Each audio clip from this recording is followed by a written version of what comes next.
Sed bienvenidos. Muchas gracias, Héctor, por esa magnífica presentación y muchas gracias a todos por venir.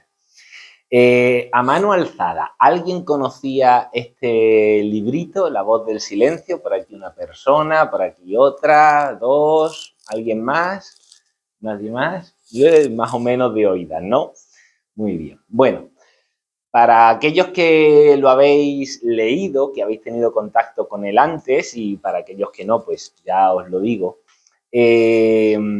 los textos tibetanos van a tener una característica especial, y es que van a ser como muy directos. Te van a decir, tienes que hacer esto, y si no haces esto, pues va a pasar aquello y esto. Si nos vamos a otros textos de sabiduría, como puede ser, por ejemplo, el Bhagavad Gita de la India, nos vamos a dar cuenta de que tiene una forma completamente diferente. Te va a hablar en forma de cuentos, en forma de mitos, de una forma como muchísimo más dulce, por así decirlo, que a lo mejor nos resulta más atractiva. Sin embargo, la voz del silencio, los textos tibetanos van a ser van a ir como muy al grano, como muy directo. Y eso a lo mejor nos puede impactar un poco. ¿A qué va a ser debido esto? Voy a hablar un poquito del Tíbet. El Tíbet es una población, es un lugar que ha estado aislado del mundo durante miles de años.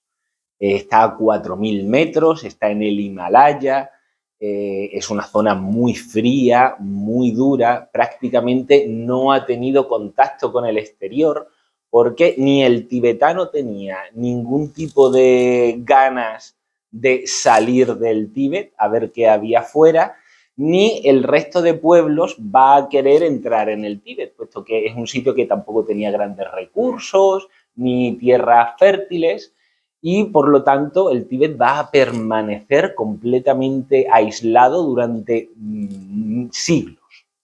Hasta 1950, momento en el que China entra en el Tíbet porque ve en el Tíbet como una posición estratégica para marcar su frontera con la India, el Tíbet prácticamente ha permanecido completamente aislado. Y dentro del Tíbet van a desarrollar, a lo largo de siglos, van a desarrollar una religión que va a ser una religión de sabiduría. Ellos le van a dar una gran importancia a el mundo, a la espiritualidad, y también le van a dar una gran importancia a la mente, al poder controlar nuestra propia mente.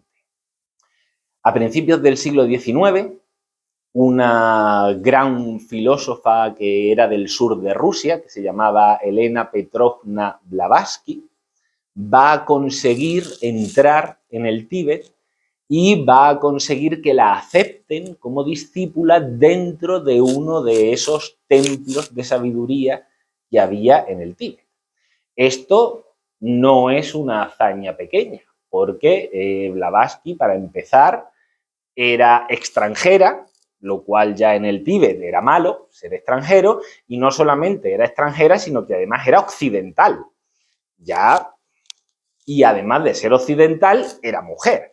O sea, tenía todas las papeletas para que no la quisiesen allí absolutamente para nada. Sin embargo, la van a reconocer y la van a aceptar como discípula en uno de estos templos de sabiduría. Y en estos templos va a existir, entre todos esos libros, bibliotecas y rollos de pergamino que os decía antes, Héctor, va a existir un libro, un texto especial, que es el libro de los preceptos de oro. Este libro, cuyo origen se pierde en el tiempo, lo que se tiene es una traducción del siglo VII después de Cristo, pero es una traducción de unos libros anteriores que se pierden en la historia, pues los discípulos del Templo de Sabiduría tenían el ejercicio de aprenderse el texto de memoria. El texto no podía salir del templo, no se podía copiar, solamente podía ser memorizado. Y Blavatsky va a memorizar ese texto y una vez que sale del Tíbet lo va a traducir al inglés. De tal forma que a través de Elena Blavatsky esos textos tibetanos llegan hasta Europa. La voz del silencio, este librito que tenemos aquí, es un fragmento, un pequeño fragmento, los textos son enormes, un pequeño fragmento de ese libro de los preceptos de oro tibetanos. ¿Y de qué nos va a hablar la voz del silencio? Pues, como os comentaba antes, en el Tíbet le van a dar una gran importancia a el control de nuestra propia mente. Ellos le van a llamar dharana.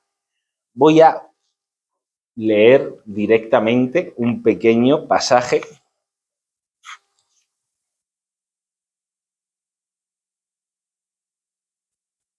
Aquel que pretenda oír la voz del nada, el sonido insonoro, y comprenderla, tiene que entrenarse en la naturaleza del dharana. La intensa y perfecta concentración de la mente en algún objeto interno. Esto nos dice. De alguna forma, nosotros, y creo que os reconoceréis, vamos a estar viviendo constantemente hacia el exterior. Vamos a vivir pendientes de las opiniones que tengan de mí, si caigo bien, si caigo mal, si me aceptan, de las redes sociales, por supuesto, como no puede ser de otra manera, las modas, lo que se llevan, etcétera, etcétera, etcétera. Probad un día qué pasa si salgo de casa y se me olvida el móvil. ¿Os ha pasado alguna vez a alguien? Si os ha olvidado el móvil, me entra esta ansiedad si se os olvida el móvil en casa, porque si me mandan un WhatsApp súper importante o me llaman o lo que sea, no puedo vivir sin el móvil. Vivo completamente pendiente de mi mundo exterior. El dharana es exactamente lo contrario. Es vivir pendiente de ti mismo. No es desde un punto de vista egoísta, sino desde un punto de vista de conocerme a mí mismo. ¿Por qué estoy aquí? ¿Qué es lo que estoy haciendo? ¿Por qué estoy haciendo lo que estoy haciendo ahora? He tenido una emoción de disgusto, me he enfadado. ¿De dónde vienen esas emociones? Es un estar en el aquí y en el ahora, en el momento presente, y vivir en ese momento presente. Esa es la forma que van a tener los tibetanos de vivir, la forma que van a tener de desarrollarse interiormente a sí mismos. Ellos no van a desarrollar prácticamente para nada la tecnología, van a vivir pues casi como de forma tradicional, todo lo contrario que nosotros, y a lo que se van a dedicar es precisamente a ese desarrollo interior. La tecnología no es que esté mal, está estupendamente. A todos nos gusta ir en AVE a Madrid y no ir en caballo, por ejemplo, pero no por eso te tienes que olvidar del mundo espiritual, del crecimiento interior y el dominio de uno mismo. De alguna forma, los tibetanos nos van a decir que vamos a tener dos mentes. Una mente que va a ser la mente cotidiana, la mente que se preocupa de que voy a cenar esta noche, que tengo que ir a hacer la compra, que el lunes tengo que ir a trabajar, etcétera, etcétera, etcétera. Una mente cotidiana que nos sirve para resolver los problemas mundanos del día a día. Y por otra parte, vamos a tener una segunda mente a la que los tibetanos van a llamar mente pura y que va a ser la mente de los grandes ideales, la mente que busca la justicia, que busca la belleza, que busca el ser buenos, que busca la verdad, el ser más sabio. Y nos van a decir que esa mente pura es la mente que de alguna forma quiere buscar un sentido a la vida, quiere hacerse grandes preguntas y quiere hallar respuestas a las grandes preguntas que se hacen. Mientras que la otra, la mente más pequeñita, la mente más cotidiana, pues simplemente se preocupa del día a día, de sacar las cosas adelante y poco más. Hoy en día, ¿qué mente es la que gobierna? Os pregunto, ¿a qué mente nos suele gobernar? ¿Cuál es la que está más activa? La pequeñita, la cotidiana. Me incluyo, me incluyo completamente. Es tanto lo poco que dominamos esa mente que si la intentamos apagar, si intentamos estar un pequeño tiempo sin tener ningún pensamiento en la cabeza, nos resulta casi imposible. Vamos a hacer una prueba. Los tibetanos hacían ejercicios para trabajar el control de la mente y uno de esos ejercicios se llama Tak-Trak. ¿En qué consiste este ejercicio? Simplemente van a encender una varilla de incienso y se van a centrar en el punto rojo de la varilla durante todo el tiempo que puedan sin tener ningún pensamiento. En el momento en el que tienen un pensamiento, entonces ya, digamos, tienen que volver a empezar de nuevo. Y lo que intentan es estar la mayor cantidad de tiempo posible sin que haya ningún pensamiento en la mente. No vamos a hacerlo con una varilla de incienso, pero lo vamos a hacer con un punto y un círculo que voy a dibujar aquí en la pizarra y vamos a intentar estar centrados en el punto negro, más o menos, durante tan solo un minuto.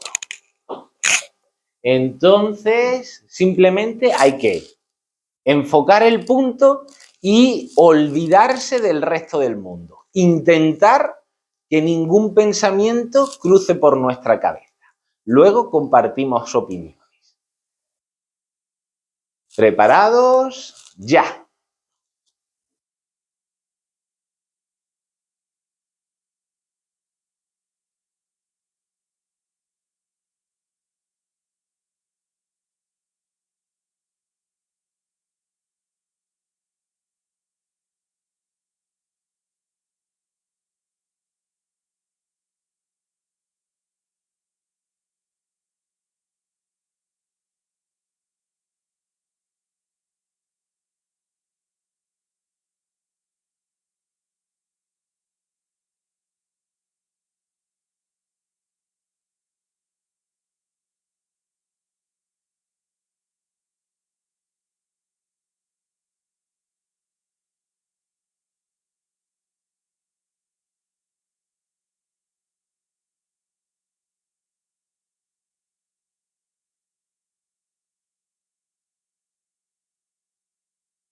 Muy bien.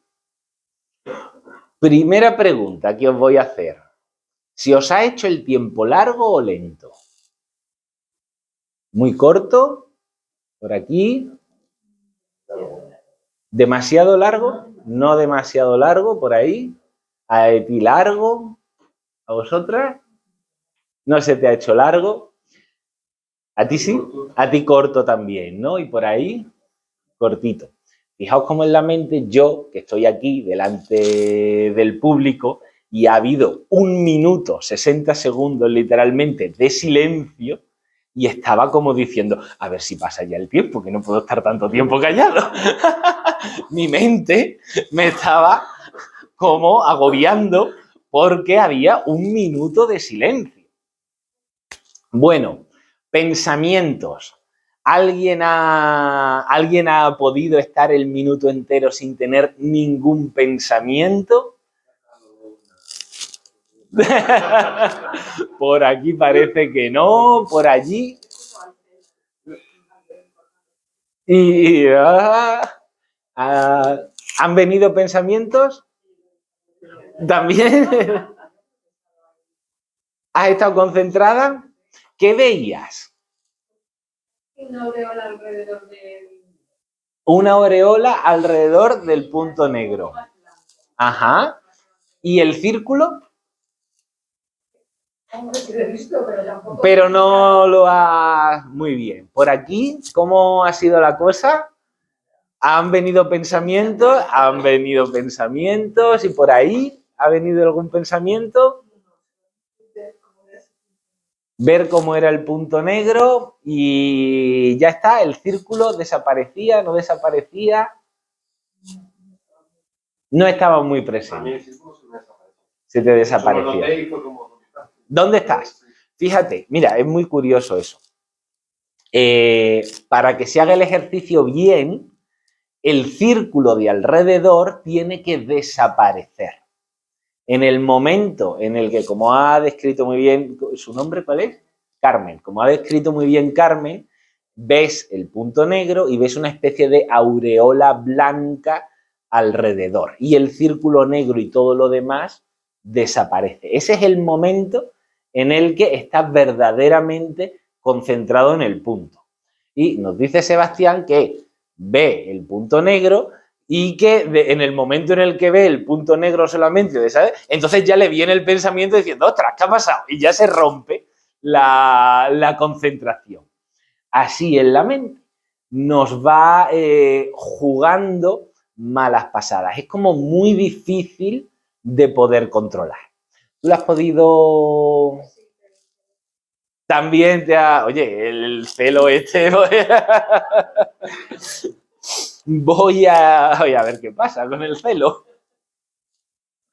Muy bien.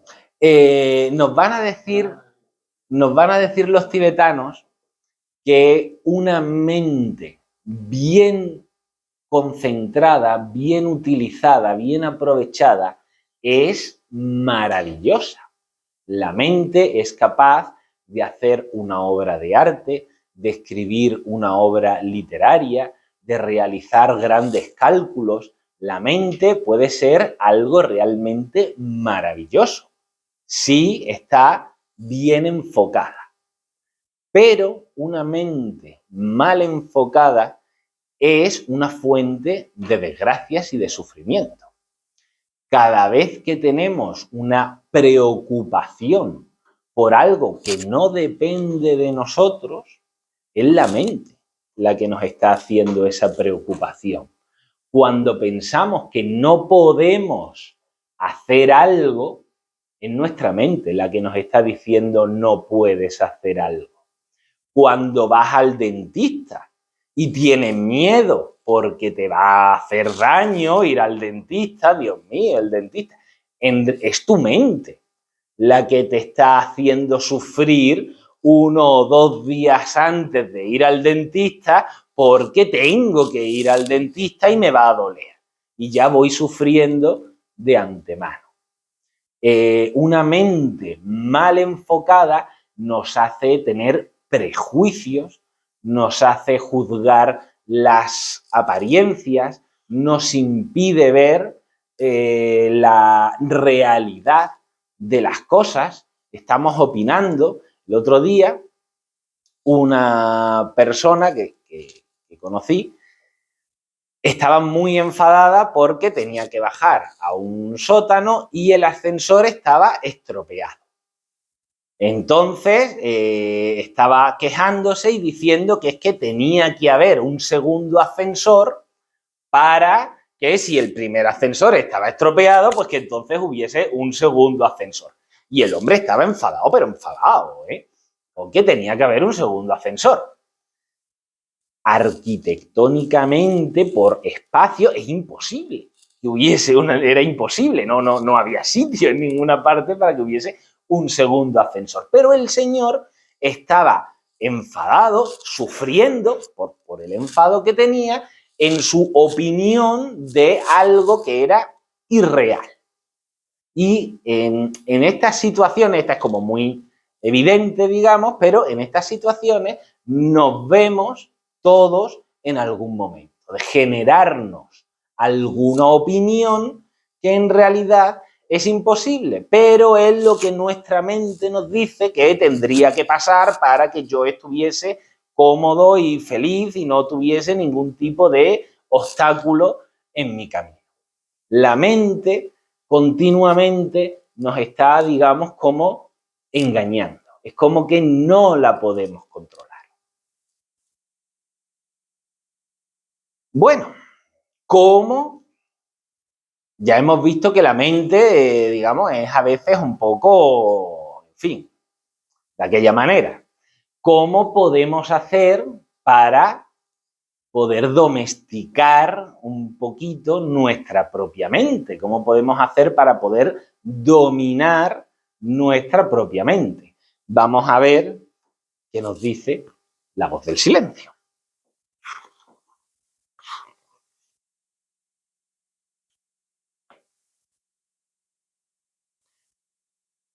Antes de que el alma pueda huir, es menester que la imagen se vuelva tan sorda a los rugidos como a los susurros, a los bramidos de los elefantes furiosos como al zumbido argentino de la dorada luciérnaga. Bueno, vamos a explicar esto un poquito porque a lo mejor así a palo seco cuesta un poco. Lo voy a explicar con un cuento. Os voy a contar un cuento, pero me tenéis que ayudar. Me vais a tener que ayudar todos vosotros. Esto es un discípulo de allá del Tíbet, un discípulo que va a ver a su maestro y el maestro le va a decir: discípulo, hoy tengo una tarea para ti. Vas a ir al cementerio y quiero que halagues a los muertos, que halagues a los difuntos.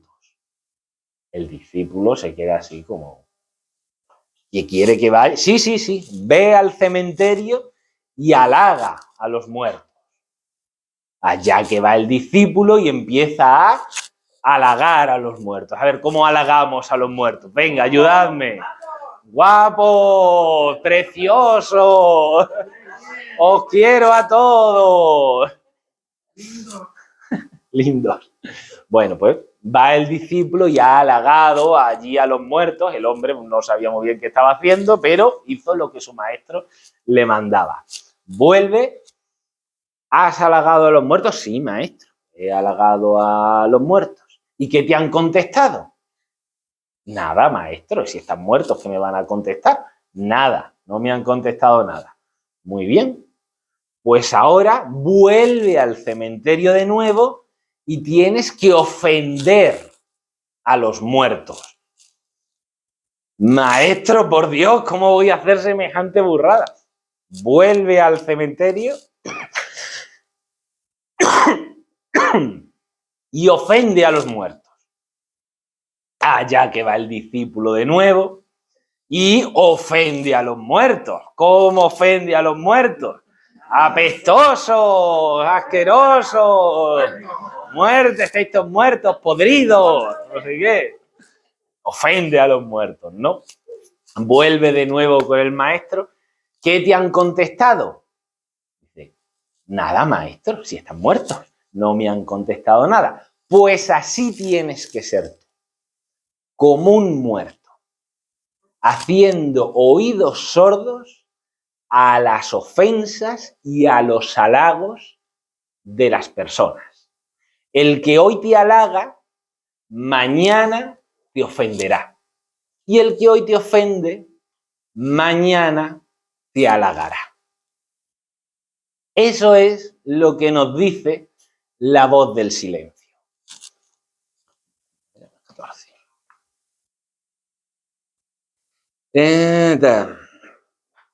Que se vuelva sorda a los bramidos de los elefantes furiosos. Los elefantes furiosos, los bramidos, imaginaos el ruido que tiene que ser eso. Las ofensas, los insultos. Aquella persona, no hace falta que sea alguien que te diga que te insulte, sino aquellas personas a las que a lo mejor no les caigo bien, o que no tienen una buena opinión de mí, o cualquier tipo de opinión negativa que se genere hacia mi persona, oídos sordos. Eso todavía nos resulta más o menos fácil, porque digo, bueno, pues si no le caigo bien, pues que le dé. Yo voy por mi lado y punto. Todavía, más o menos, eso a lo mejor lo podemos hacer. Pero después viene como al zumbido argentino de la dorada luciérnaga. Esos son los halagos. Eso es el guapo. Eso es el, ay, qué bueno eres. Ay, qué inteligente eres. Ay, lo que me ha gustado esta charla tan bonita que nos has dado este viernes por la tarde. Ay, el no sé qué, el no sé cuánto. Eso es mucho más difícil, porque a todos nos gusta que nos halaguen. A todos nos gusta que nos digan lo bien que lo hemos hecho, lo inteligentes que somos. Nos crecemos un montón. Bueno, yo decía antes, Héctor, que somos voluntarios y que tenemos nuestro trabajo por las mañanas y tal. Yo soy podólogo. Y ayer tenía una paciente que era una niña adolescente que tenía 13 años. Y me dice, le he escrito a una Instagramer, a una influencer de Instagram, a una Instagramer que dónde se había comprado tal sudadera. Y me ha contestado. Y me sentí súper divina porque me había contestado. Y cogió el móvil, buscó la publicación de la Instagramer y me la enseña. Y me dice, mira, ves, aquí me ha contestado a mí. Estaba hinchada de orgullo, de euforia, porque una Instagramer le había contestado a través de una red social, ¿no? Esos son los susurros de la dorada luciérnaga. Aquellas cosas que nos llenan de orgullo, que nos encantan que nos digan. Esos son más difíciles. Pero para poder oír esa voz que está más allá de nuestra mente cotidiana, para poder oír esa mente pura de la que nos hablan los tibetanos, de alguna forma, primero tenemos que acallar esas otras voces de la mente inferior. ¿Qué ocurre cuando yo me dejo llevar por esos halagos? Cuando a mí me encanta que me halaguen, que voy a vivir, que voy a actuar para intentar conseguir halagos de las personas, porque es lo que a mí me llena. ¿Qué ocurre cuando yo le hago caso a las opiniones negativas, a las injurias del exterior? Que voy a vivir para intentar caer bien, para que nadie me desprecie, etcétera, etcétera. Tanto en un caso como en el otro, estoy viviendo, estoy actuando hacia los demás y no estoy siendo yo mismo. Es como que le entrego el poder de mi vida, el control de mi vida a la persona de la que estoy dependiendo, ya sea o por el bramido del elefante o por el susurro de la luciérnaga. Pierdo la capacidad de ser el dueño de mí mismo.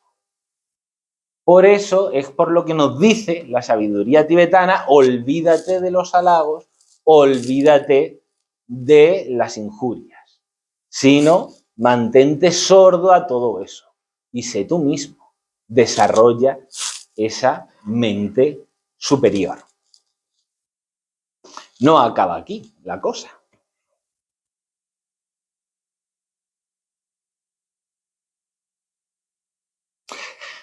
Si tu alma sonríe mientras se baña en la luz del sol de tu vida, si canta tu alma dentro de su crisálida de carne y materia, el cuerpo, si llora en su castillo de ilusiones, si pugna por romper el hilo argentino que la une al maestro, has de saber, discípulo, que tu alma es de la tierra. El hilo de plata que te une al maestro es, pues, las enseñanzas que el maestro te va indicando y que tú a veces les haces más caso y a veces pues les haces menos caso, según cómo te vaya. Si tu alma sonríe mientras se baña a la luz del sol, qué placentero es cuando hace un buen día y te da el sol y el cielo brilla y los pajaritos cantan. Es el placer. Ese es el placer. Si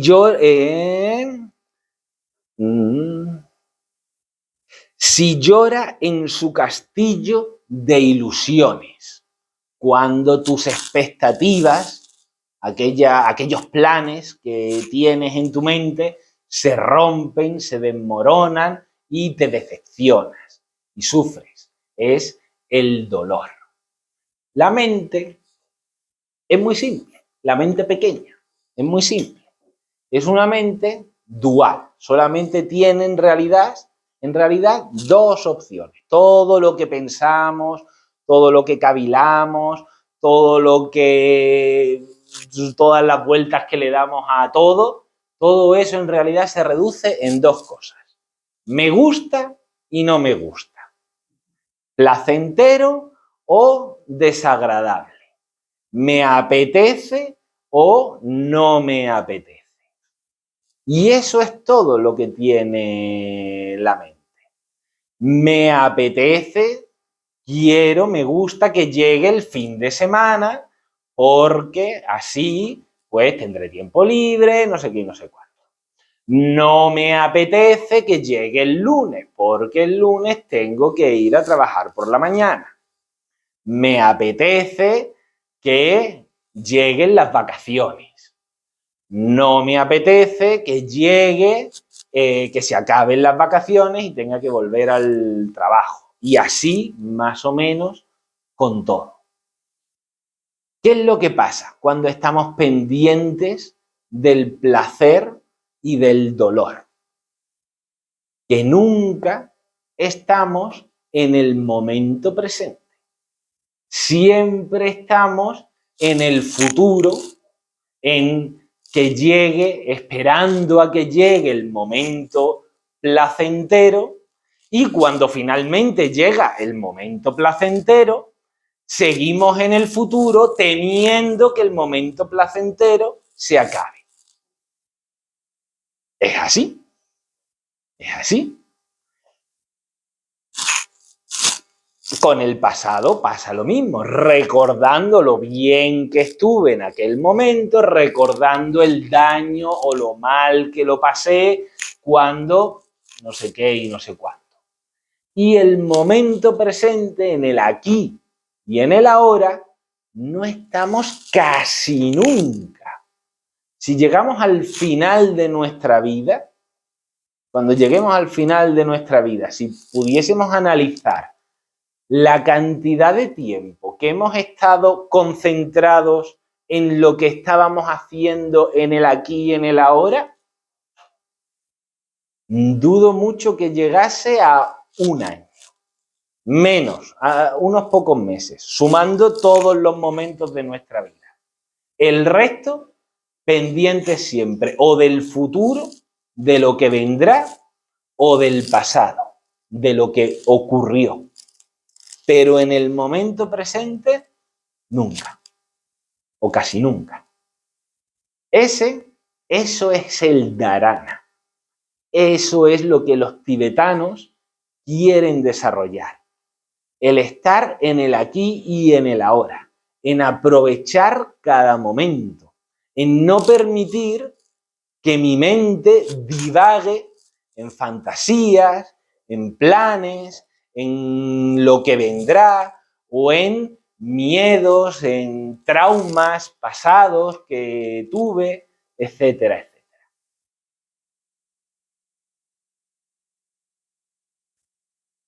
¿Cómo podemos, digamos, sortear, pasar a través de esa especie de dualidad de la mente? De me apetece, no me apetece, me gusta, no me gusta, placer, dolor, etcétera, etcétera. Nos dice la voz del silencio que hay 3 vestíbulos a través de los cuales todos los seres humanos vamos a tener que pasar. El primero es el vestíbulo de la ignorancia. Y nos dice Blavatsky encima, en este vestíbulo has nacido y en este morirás. Toma ya, ahí te lo deja. El vestíbulo de la ignorancia es aquella persona que vive exclusivamente hacia el exterior, hacia el mundo de la opinión, hacia el mundo de yo creo que, etcétera, etcétera. Ese es el vestíbulo de la ignorancia. Detrás del vestíbulo de la ignorancia viene el vestíbulo de la instrucción. Aquel que se ha dado cuenta de que existe una vida interior, de que existe una capacidad de desarrollarse internamente uno mismo. Y nos dice Blavatsky acerca de este vestíbulo.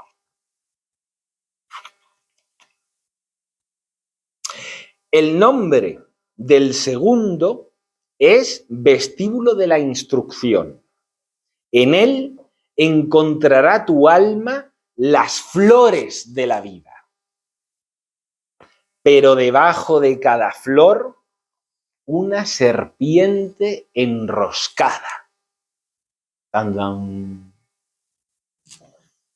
¿Qué nos dice esto? ¿Qué son las flores de la vida? Bueno, cuando uno pasa del vestíbulo de la ignorancia y entra en el vestíbulo de la instrucción, y digamos que ha empezado a desarrollar un poquito, o un mucho, esa vida interior, esa capacidad de estar en el aquí y en el ahora, esa capacidad de concentración, de alguna forma va a desarrollar una serie de capacidades que muchas veces la persona que está en el vestíbulo de la ignorancia no va a tener. Pongo un ejemplo. Aquí damos también de vez en cuando un taller de oratoria. Una persona que tenga la capacidad de hablar muy bien, esa va a ser una de las flores de la vida. Y va a poder, pero lo importante no es tener la capacidad de una gran oratoria, de poder hablar a miles de personas y convencer, sino cómo utilizas eso. La serpiente enroscada es el peligro de cuidado con lo que desarrollas, cómo lo usas. Si te conviertes en alguien que intenta convencer a cientos o miles de personas para tu propio beneficio personal, serpiente enroscada, la serpiente venenosa. Pero es como muy placentero, muy tentador el sentirse superior a los demás, porque yo ya he desarrollado mis capacidades, mi vida interior, tengo la capacidad de la concentración. Entonces, claro, he desarrollado habilidades y soy una persona importante. Serpientes enroscadas por todos lados. Veneno por todos sitios.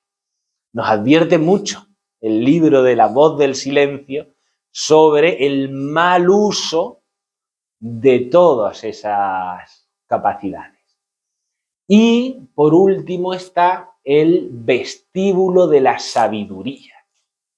Aquel que ha podido pasar por el vestíbulo de la instrucción, que ha ignorado de alguna forma las flores, no porque sino porque las ha dominado, pero no les da mayor importancia. Simplemente van a ser unas herramientas que puede utilizar en algún momento y sin más. Y entonces va a llegar al vestíbulo de la sabiduría. Y en el vestíbulo de la sabiduría, ya donde uno vive, tiene una vida interior plenamente desarrollada, ahí todavía nos va a decir la voz del silencio una cosa más.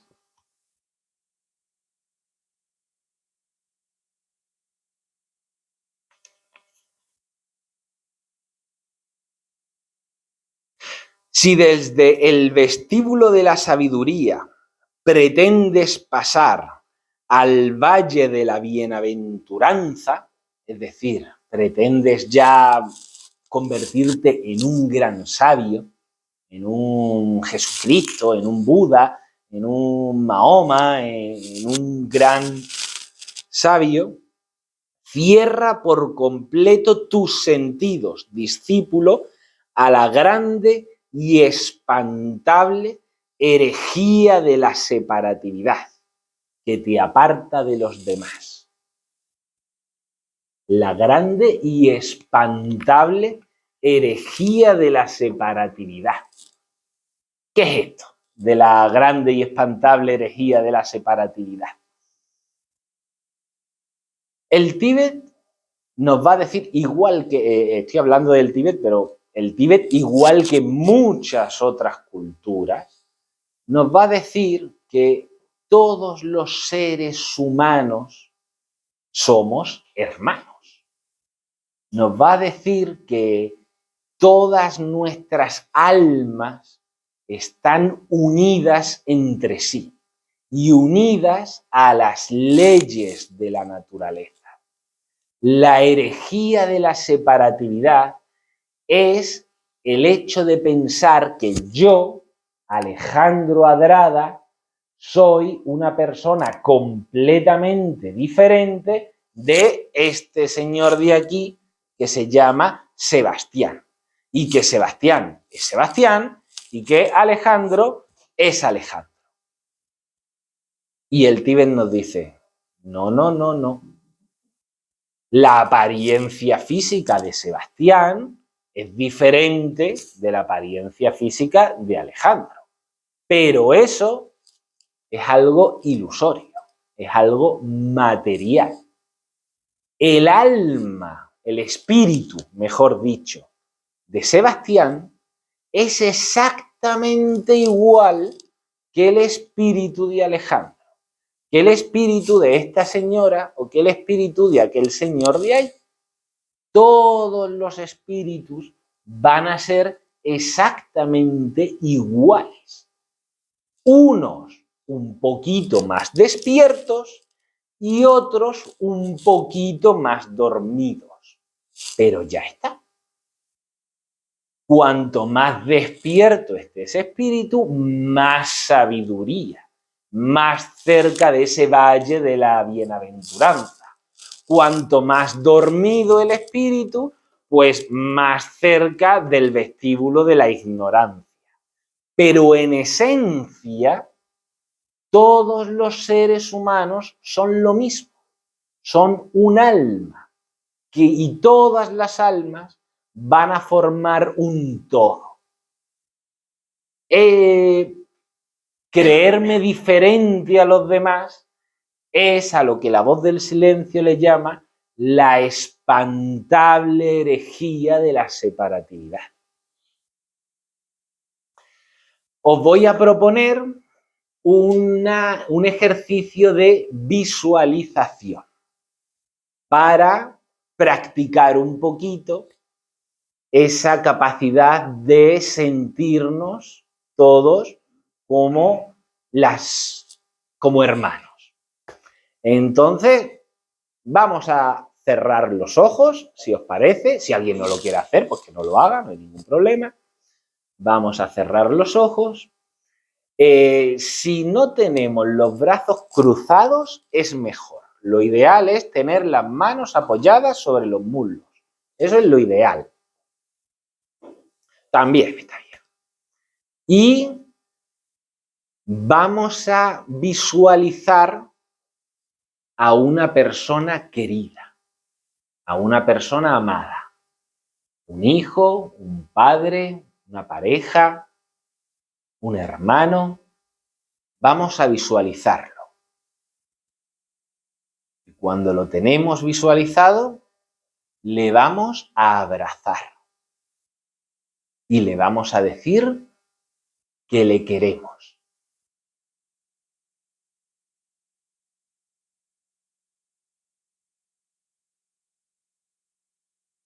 Ahora vamos a visualizar a una persona desconocida. Un dependiente de una tienda, una persona a la que nos cruzamos habitualmente por la calle, alguien que sabemos que existe pero con la que no hemos hablado mucho, con la que no tenemos mucha relación. Vamos a visualizar a esa persona y vamos a abrazarla también.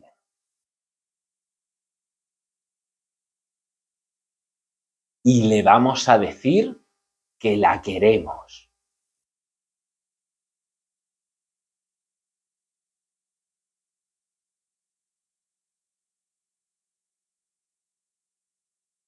Y por último, vamos a visualizar a una persona que en algún momento de nuestra vida nos ha ofendido, a una persona que nos ha hecho daño.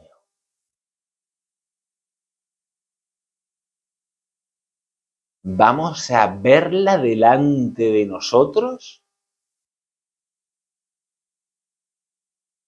y le vamos a decir, te perdono.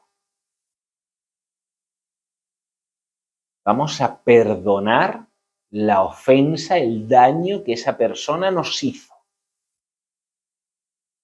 Y vamos a abrazarla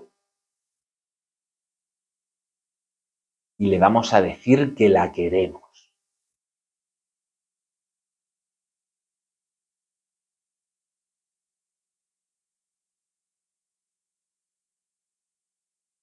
Y poco a poco, sin prisa, podemos ir abriendo los ojos y volviendo al aula. ¿Qué tal ha ido? Con el familiar es fácil, ¿verdad? Con el desconocido, bueno, no pasa nada. Pero ya con el último cuesta un poquito más. Cuesta un poquito más, ¿verdad?